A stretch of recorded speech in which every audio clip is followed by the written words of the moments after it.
It's well documented that dogs can nearly feel every emotion a human could experience. They're cognitively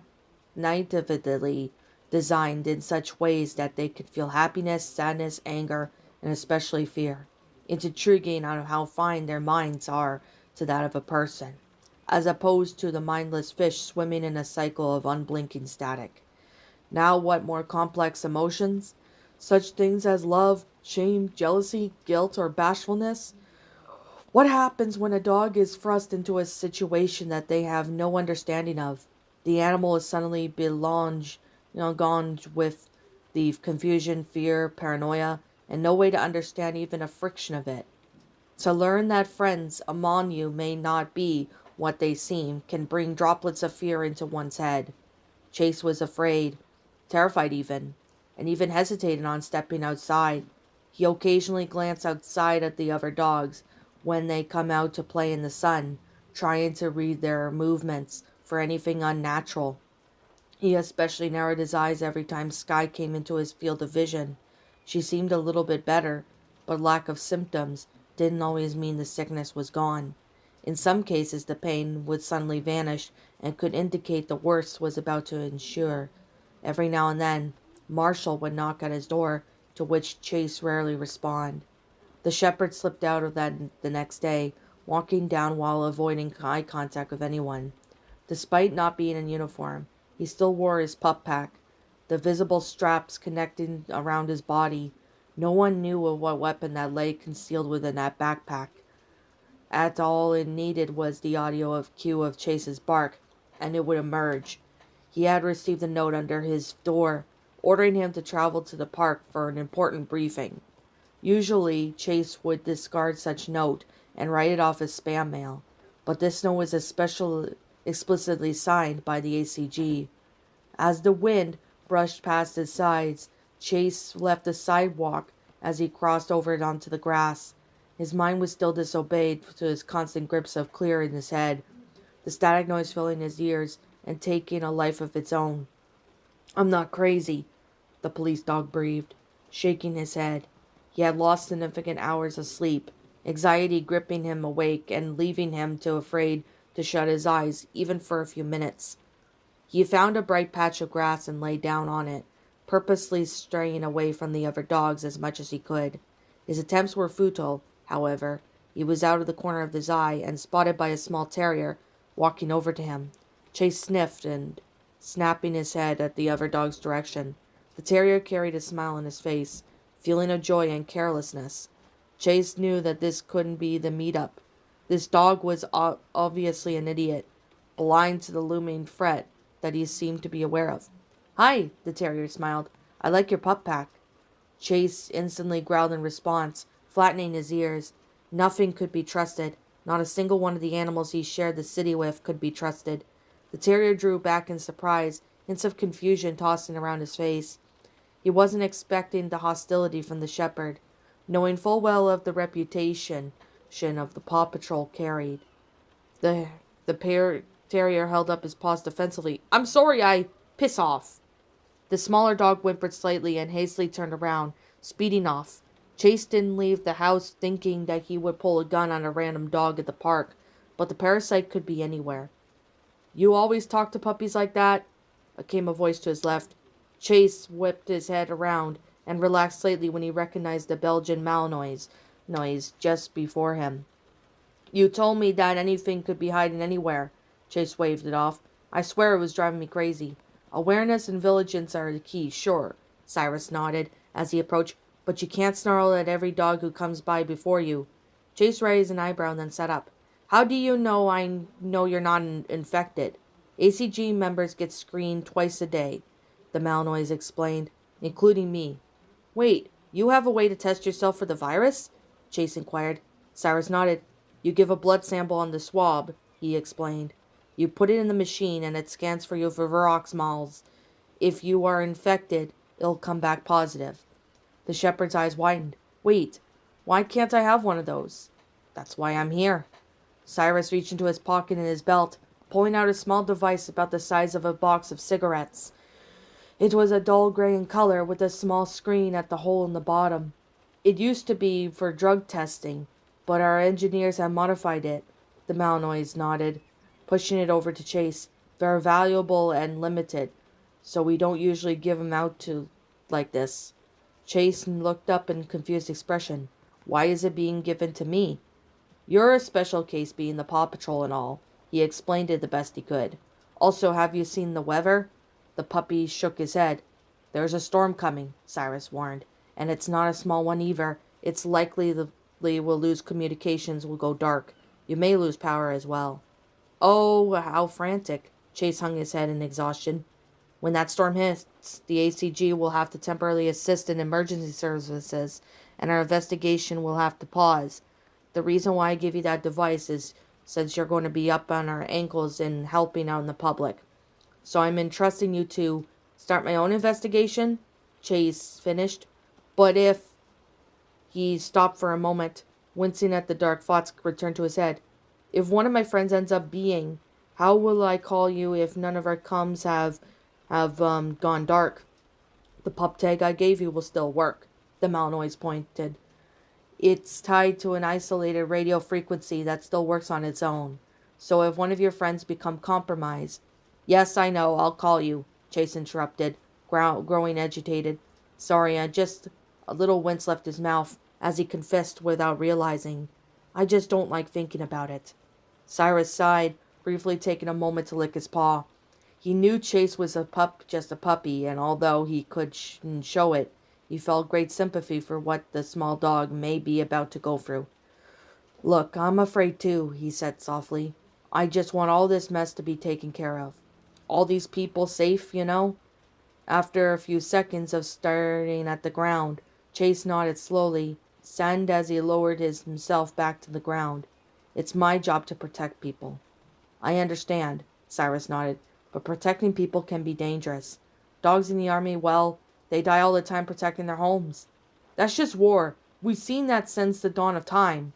Bitter words began to seep in from Chase's teeth. This is different. Anyone around me could be a monster, and I have no way of telling. They're not monsters, Chase. Cyrus looked over at the puppy. Yes, there are a host, but they aren't monsters. Yet, the shepherd hissed. Well, that's why I gave you the blood reader. Test your friends, and certainly test yourself, he instructed. If a reading comes back positive, calls us right away. Chase looked up at us, briefly glancing at the group of dogs that ran past. There was a lingering question that had been on his mind, and he feared to answer. Cyrus, Chase asked, what exactly will happen to someone when you find the parasite in them? The Malinois sighed, tilting his head back slightly as he contemplated the answer. He didn't want to unroll the truth onto the puppy, but at the same time he couldn't lie, not to Chase.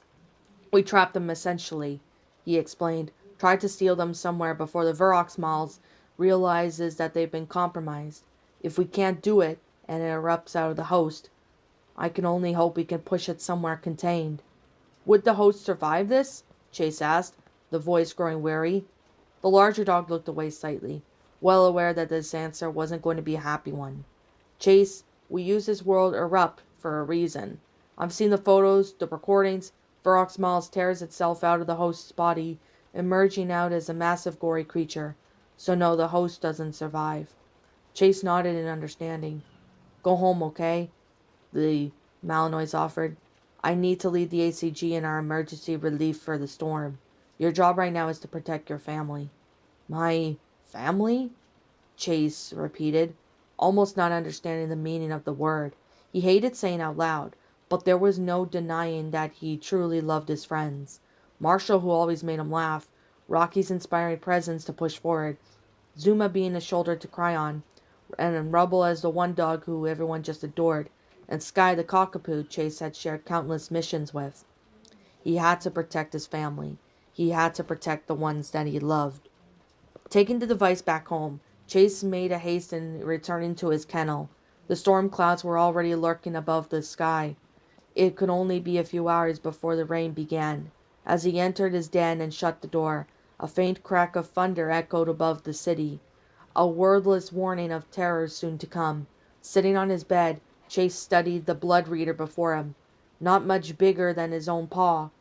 He knew that his friends would instantly question him why the hell he was asking for blood samples. Such suspicions would put him in a compromising position. He would have to be smart about this, and Chase lowered himself down to rest it on his chin on his pillow. The stress was getting to him, but at least now he had an opening. A flicker of foundation to make sense of swirling chaos.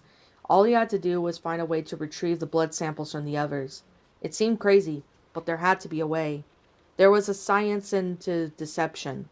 That Chase wasn't qualified for the art, but even then, he worried about how the others would even perceive the idea of unseen Fred under their noses. They had never seen such a thing in their lives, and it was open question of how much longer they'd go without seeing before they saw something truly disturbing. As of now, there were things to do. Chase sighed and got up from his bed, walking over to his desk where he kept most of his gear. Opening a small drawer, he rummaged through a few miscellaneous objects until he saw a small bundle of Q-tips, meant for cleaning ears.